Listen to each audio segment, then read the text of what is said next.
সন্ধিভূত বাংলা নববর্ষ 1432 উদযাপন উপলক্ষে উপজেলা প্রশাসনের আয়োজনে বর্ণাঢ্য রেলে আলোচনা সভা এবং সাংস্কৃতিক অনুষ্ঠান অনুষ্ঠিত হয়।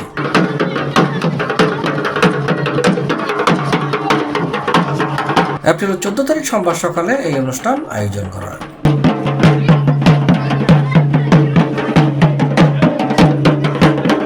অনুষ্ঠান উপলক্ষে জমকালো রেলি উপজেলা প্রধান সড়ক ঘুরিয়ে শেষে উপজেলা পরিষদ চত্বর জেরে শেষ হয়। রেলিতে স্থানীয় প্রশাসন, বীর মুক্তিযোদ্ধা, ছাত্রছাত্রী, শিক্ষক এবং গণমাধ্যম কর্মীরা অংশগ্রহণ করে।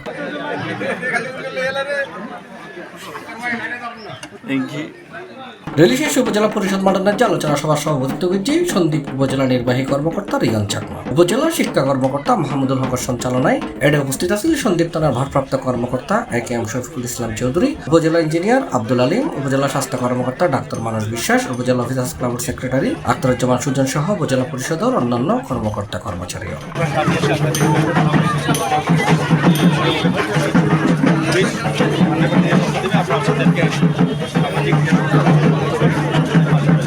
এছাড়া সন্দ্বীপ উপজেলা বিএনপির পক্ষ দলীয় কার্যালয় নববর্ষ উদযাপনের আনন্দ শোভাযাত্রা বাইর করা হয়। এটা উপস্থিত আছেন সন্দ্বীপ উপজেলা বিএনপির আহ্বায়ক অ্যাডভোকেট আবু তাহের, সদস্য সচিব আলমগীর হোসেন ঠাকুর সহ উপজেলা বিএনপির নেতৃবৃন্দ।